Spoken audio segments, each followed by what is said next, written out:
This is Boxing Tickets NI. We are delighted to be joined once again by the Governor, Tommy Hyde. How are you, Tommy?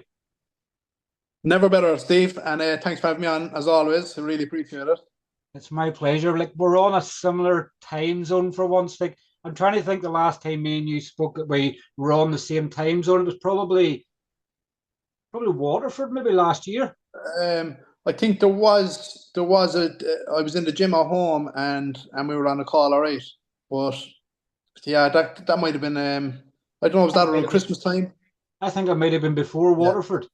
yeah. I mean, it could be. Yeah, could be. Could be. You Yeah, know, that's been a um, while. but it definitely has like 5 months. Obviously, since the last time we spoke.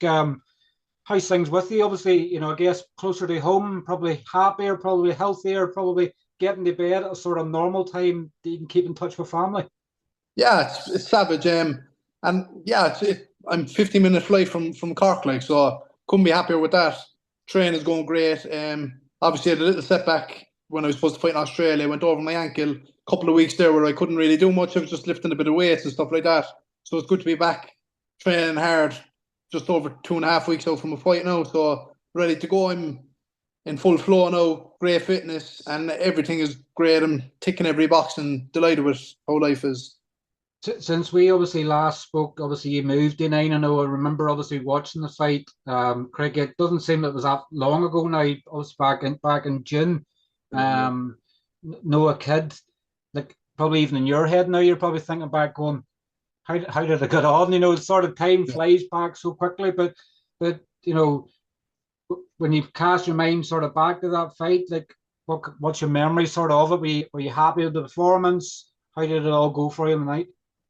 Yeah, it was obviously like every fight. There's learning. You learn things from it. A few silly mistakes and stuff like that. But yeah, I boxed well. Like, he was fairly wild, fairly unorthodox, and kind of mad in the head anyway. He was. But yeah, I was happy with the performance. I kind of busted him after a couple of rounds, and it was a good little scrap while it lasted. So I was happy enough with it. Yeah. It was one of them sort of once you got to break him down and sort of once you figured out his movements, you were like, right, well now I know his movements where he's going, and I can get my damage to him. Yeah, definitely. He was fairly wild, head all over the place. I got a belt of the head and all of him, but it's part of the game. He was yeah, he was definitely. I don't think you'd see many styles like him, and you couldn't really train for that style. But it was good to see it and good to box against that kind of an opponent. Isn't that what's great? Obviously, because like you've obviously won your first title and everything else like as a pro, but you're still, in different places. You're going to go up against different types of fighters. Obviously, as the levels go up, you're probably going to find less and less of the likes of a Noah Kid. But you never know with the way boxing is nowadays. People come through white collar circuit, don't have a lot of amateur experience, and the next thing you're fighting someone, you're going, you're not used to that sort of orthodox sort of style. So it's good to sort of have a difference in fighting style so that when you get to the top level, you've seen and done everything. 100%. I've seen a lot of different styles in the amateurs and in sparring and stuff like that. Up in St. Mike's at Thai, you could have 3 or 4 different fellas turn up to the gym sparring. So you see all different styles. I'm lucky to have that experience. So it's still good. There's obviously you don't see every style, but we're seeing more and more all the time. You can see, you could nearly see them all on the same night sometimes. Um, Obviously we spoke at the start there. You're back in a similar sort of time zone, and you've linked up with Lee Baird. I actually had to actually have a look at who Lee Baird was, and I wasn't aware. You obviously know Fahrenheit, and that's why you're smirking. But I wasn't aware of obviously where he's been and obviously what he's done. As a coach and everything else. Tell us obviously what you know of him, and we'll put you on the spot. So I know of Lee Baird since I'm probably 11 years of age. I know when my dad stopped managing the three Cubans in Cork, Lee was overtraining them in Cork. Then he was training Mark Heffron, who my dad used to manage. And obviously, when you look at Lee's profile picture on Instagram, it's himself and the Gallagher brothers, Floyd Mayweather Sr. and Ricky Hatton. So he was around with Ricky Hatton, Matthew Hatton he trained. He was around with Jack Catterall. He was his trainer for a good few years, started him off in the pro ranks. So he's a lot of experience. Argenis Mendez, who was world champion from Dominican Republic, he have a lot of experience, and everything has been going absolutely brilliant with him. I get on very well with Lee already, and he's a great person and an even better coach, giving me a lot of time, and I'm very, very excited for the future with him.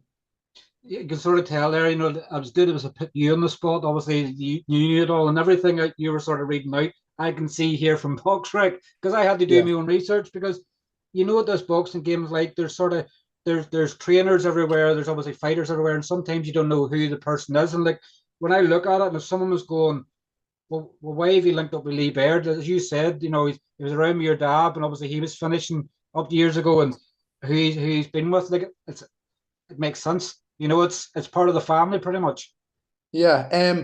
He's he's been around with some of the best fighters around for the last couple of years, but he's kind of went under the radar. He's not one of these social media fellas, so a lot of people might not know who Lee is, but I suppose they will know with me. In the next couple of years, we're going to be making big moves. He's got a good gym as it is, a busy gym, and some top fighters in there. Is it good for you in a way that obviously you don't have a coach that's out there that's vocal? Like obviously, one that I would know here from back home, obviously Kevin Cronin's coach Jonathan Lewins. Yeah, They're on constantly all the time trying to get him to come on and talk, and he doesn't want it to be about him. It's good for you in a way that obviously, that your own coach is happy to sort of be away from interviews and just do his own thing because then he can't get swamped. But as we know nowadays, people love clickbait, so if people's asking your coach certain questions, then they can take their mind off things as well. So if he's not a social media type person, that's good for you, good news for you. I suppose it is. Well, all I'm concerned about is how I'm getting on in the gym with him.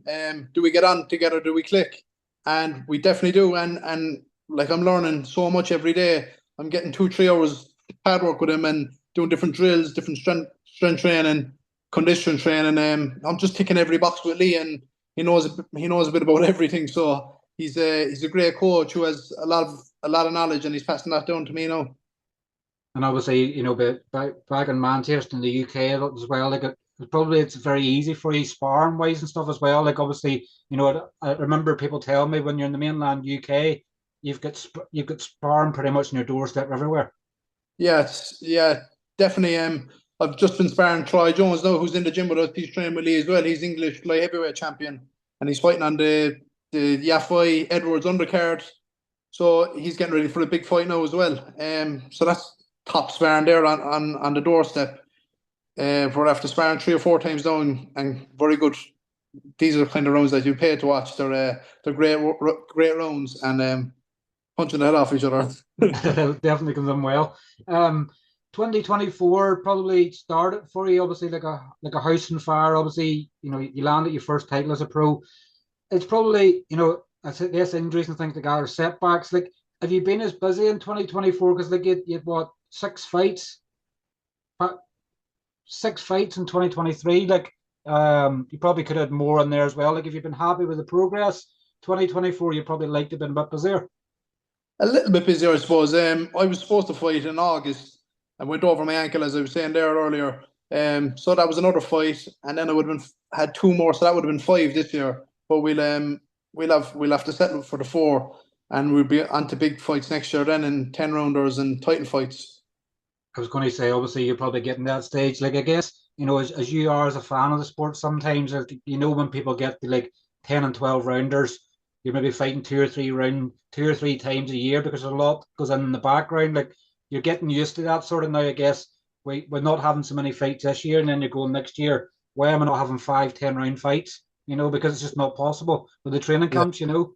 yeah, definitely. You have to keep the body right too. I'm always in the gym anyway, so I'll fight whenever. Do you know what I mean? If there's a fight there, I'll take it.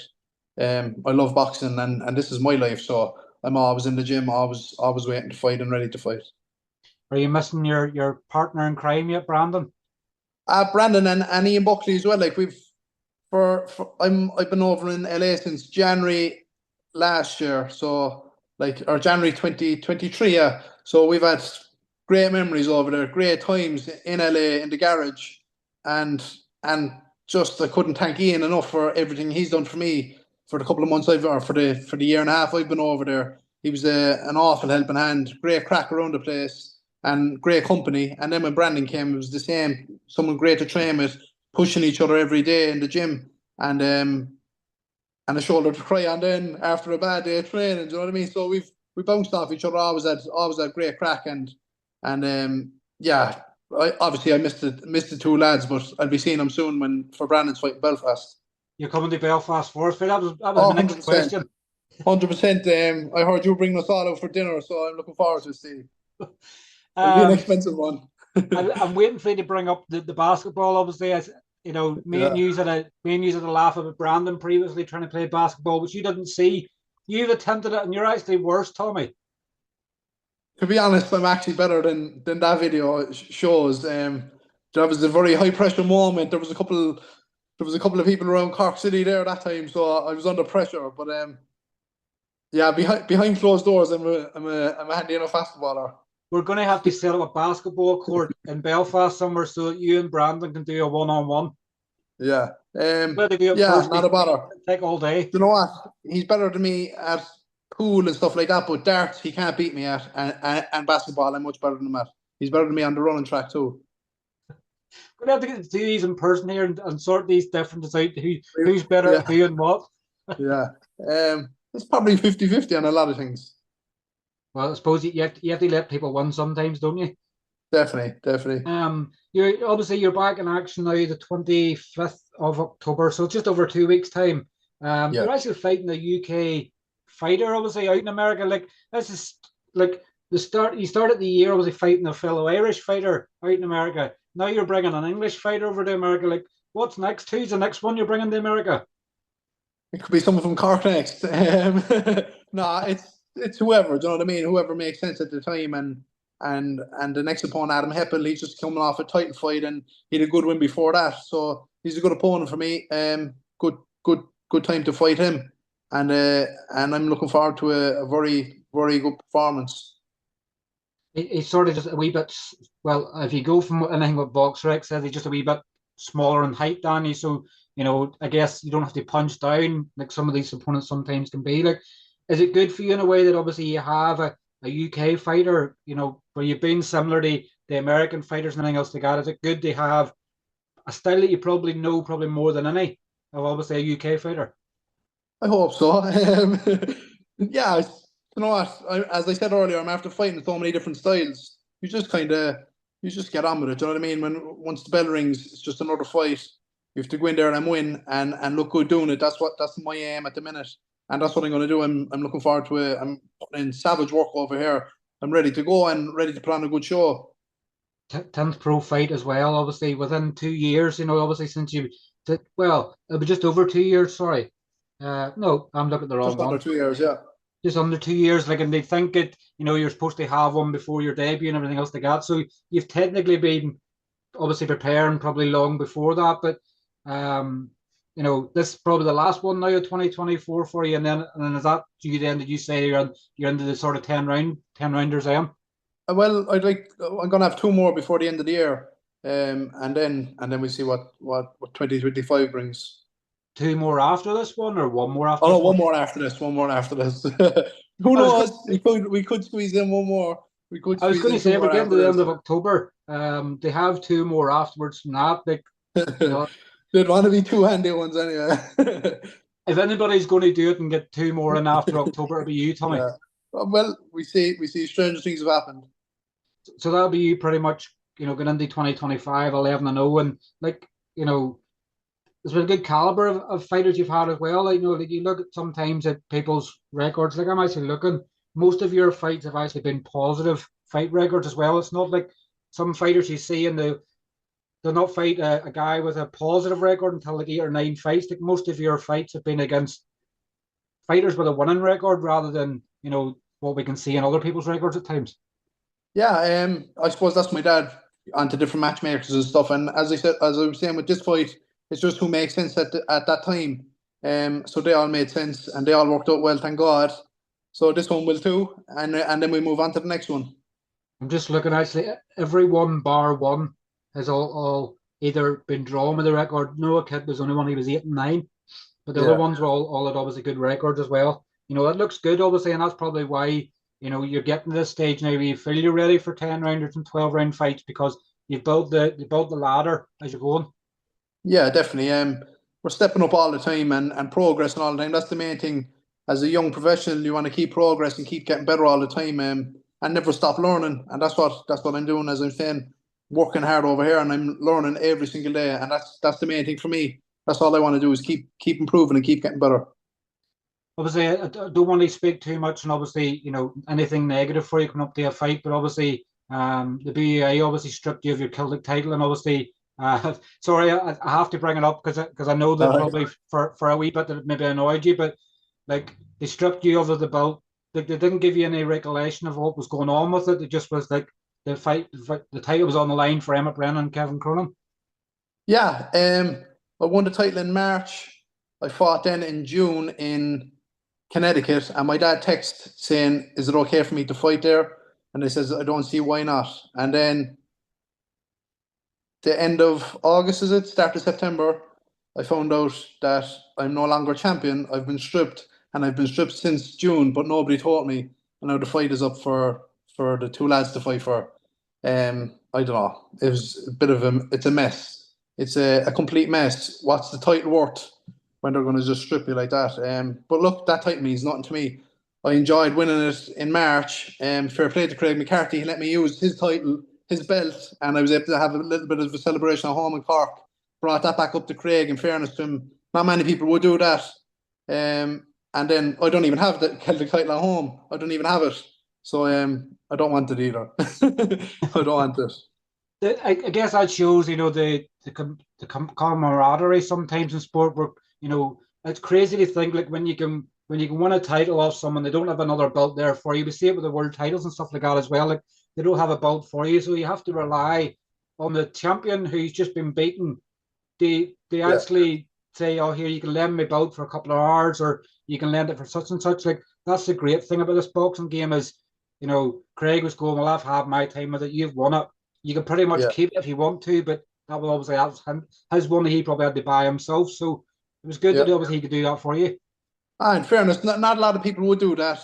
And I brought it up to Craig. I said Wednesday after the fight, I brought it up to Waterford to him and met his family up there and brought me into the house and stuff like that. And we had a good chat. And he's an absolute gentleman. Like so, I heard, I can see that he's fighting. He's supposed to be fighting in Waterford in December. So I'd be supporting him and supporting him in all his future fights. I've great respect for him. He's a very very nice fella. But I guess that comes with the fact that there was no beef in the build up to the fight between the two. He just knew that he's had the fight and that was it. So that's why he can Exactly. become friends as well sometimes. 100%. And I can see he support me. He's always liking and commenting and stuff and wishing me well. So it goes both ways. You know what I mean? I want to get cast your thoughts because I know obviously you are a big boxing fan as well. Obviously this weekend, beterbiev and bivol Yeah. in Riyadh. Obviously Joe Ward's obviously thoughts another week.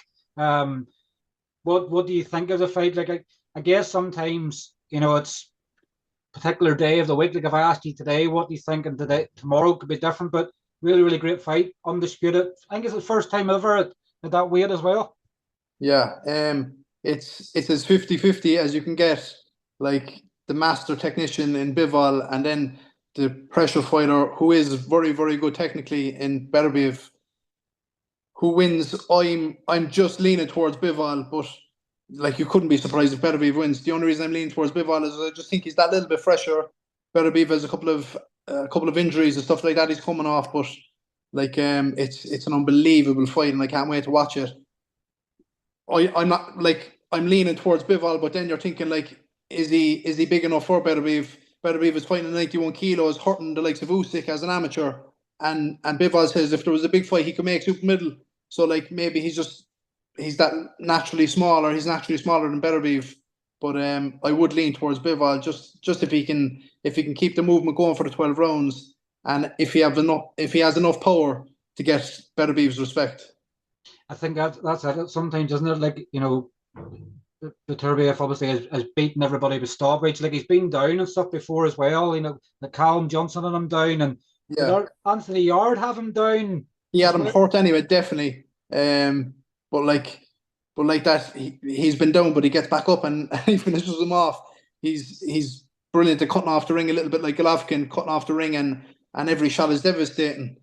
Even without him looking like he's loading up, every shot is devastating. And even as an amateur, he was knocking people out. He was hurting Usyk, who's a big man as well. He was hurting him, so it'll be interesting to see how Bivol reacts when he gets hit by beterbiev.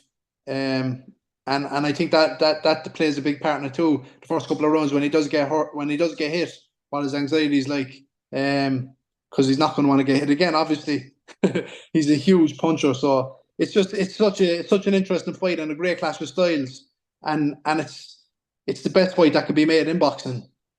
It's like, do you think that Bivol's win over Canelo has made people put him in this echelon? You know, put him high up where they maybe wouldn't have done before if this fight was made a couple of years ago. Probably people would have said beterbiev had won. Like, is that Canelo win just boosting the profile more? You know, we've seen Bivol since, and he's sort of against we call him Arthur, London Arthur, and he didn't look Yeah, great. Didn't really want to finish off. Like, I yeah. guess the bigger the fight, the bigger the dog comes out to play. I think so. He does just enough to win. He's kind of safety first, which I think is a good thing against beterbiev. He's safety first, and he doesn't get hit. He doesn't. His footwork is unreal. His range and distance is brilliant. So, and that jab is savage as well. So I think he needs to be safety first in this fight, and needs to be safety first for the 12 rounds. No switch, no lapse in concentration, which you don't really see him do. He's they're just two of the best. So it's mouth watering fight, and I can't wait to watch it. Definitely can't wait myself either. We've been so focused so much on Irish boxing all this year. It's good whenever there's no Irish boxer in action, and you can just enjoy a card like the last Riyadh card I watched.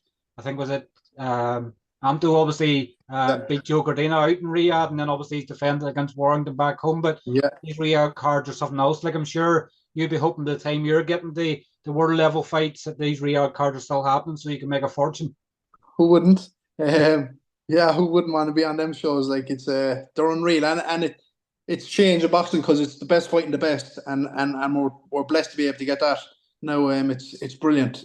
It's great to see it, the competition stepping up again, and people and the boxers getting paid for it well. What like they should be, they deserve it. They're fighting the best, so they should be getting paid the best, and that's what's happening.